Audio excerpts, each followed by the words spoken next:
Welcome to PYK yoga and astrology. நான் ரமணன் பேசுகிறேன், astrologer. இப்போ தக்ஷிணாயன புண்ணிய காலத்தை பற்றி நம்ம பேச போகிறோம். தக்ஷிணாயன புண்ணிய காலத்தில் இப்போ முதல் மாதமாக ஆடி மாதத்தினுடைய பலனை பார்ப்போம். முதல்ல தக்ஷிணாயன புண்ணிய காலம்னா என்னது? சூரியனுக்கு ஆடி மாதத்துலேருந்து ஆரம்பித்து மார்கழி மாதம் முடிகிற வரைக்கும் இது எல்லாமே தக்ஷிணாயன புண்ணிய காலம். இந்த தக்ஷிணாயன புண்ணிய காலத்தினுடைய மெயினான பர்பஸ் எல்லா விரதங்களும் நம்ம இந்த காலகட்டத்தில் செய்கிறோம்.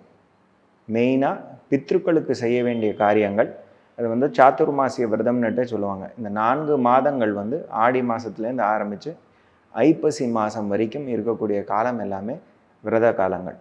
அப்போ வரக்கூடிய பண்டிகைகள் எல்லாமே விநாயகர் சதுர்த்தி தவிர மீதி எல்லா பண்டிகைகளுமே விரதம் சார்ந்ததாகவே இருக்கும்.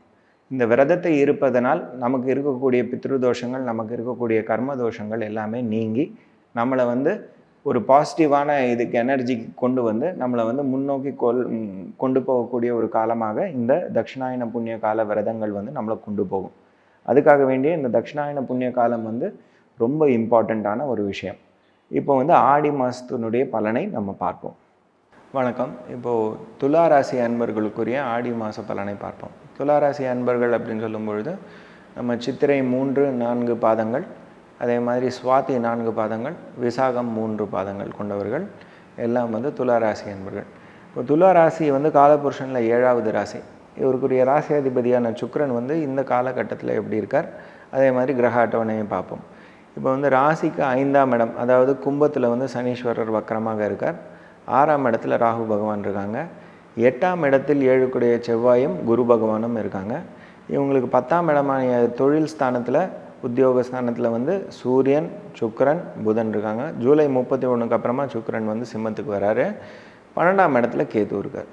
ஸோ இந்த காலகட்டத்தில் மெயினாக இவங்களோட ராசியாதிபதியான சுக்கிரன் போய் 10ஆம் இடத்துல இருக்கும் பொழுது இவங்களுக்கு தொழில் விருத்தி கண்டிப்பாக உண்டு.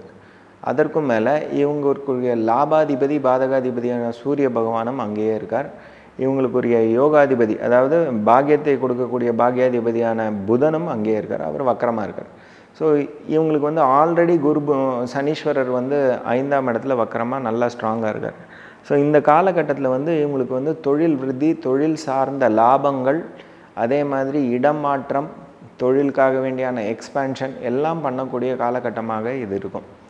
ஸோ இது பாசிட்டிவான விஷயம். இவங்களுக்கு 2-7 செவ்வாய் 8ஆம் இடத்தில் மறைந்திருக்கிறார்.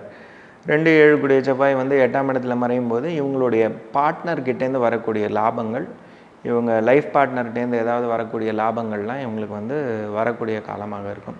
அதே மாதிரி லைஃப் பார்ட்னருக்கு பாக்யாதிபதியான குருவோடு சேர்ந்து இவங்களுடைய ராசிக்கு 8ல் இருக்கிறதுனால அவங்களுக்கு ஒரு பாக்கியமும் கிடைக்கக்கூடிய ஒரு காலமாக இருக்கும். அவங்கள்ட்டேருந்து வரக்கூடிய லாபத்தில் இவங்களுக்கும் ஒரு பங்கு. ஸோ ஒரு சந்தோஷமான ஒரு நேரமாக இந்த காலகட்டம் இருக்குது. இவங்களுக்கு இருக்கக்கூடிய காலகட்டத்தில் 6ஆம் இடத்துல ராகு பகவான் இருக்கார். 6ஆம் இடத்துல ராகுன்னு சொல்லும்பொழுது ஒரு உத்தியோக ஸ்தானத்துக்கு போய் ஒருத்தர் உத்தியோகம் பண்ணுறாருன்னா அந்த 6ஆம் இடத்த மெயினாக எடுத்துக்கணும்.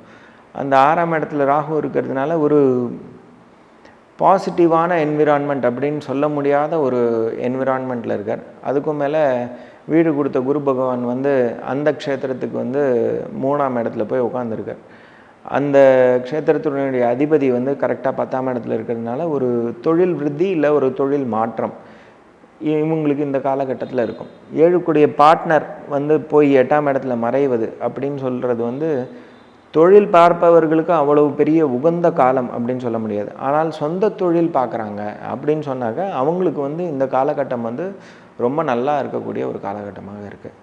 12ஆம் இடத்துல இருக்கக்கூடிய கேது டெய்லி நீங்கள் ஒரு நிம்மதியான தூக்கம் நமக்கு இருக்கணும் அப்படின்னு நினச்சிங்கன்னாக்கா டெய்லி ஏதாவது ஒரு ஸ்லோகத்தை படிச்சுட்டு பகவானை நினச்சின்ட்டு ஒரு 15 நிமிஷமாவது நீங்கள் ஏதாவது ஒரு அகவலோ ஏதாவது ஒன்று படிச்சுட்டு, எஸ்பெஷலி பிள்ளையாரோடது இல்லாட்டி துர்கையோடது நீங்கள் படிச்சுட்டு படுத்துட்டிங்கனாக்கா அந்த விஷயம் உங்களுக்கு கிடைக்கும்.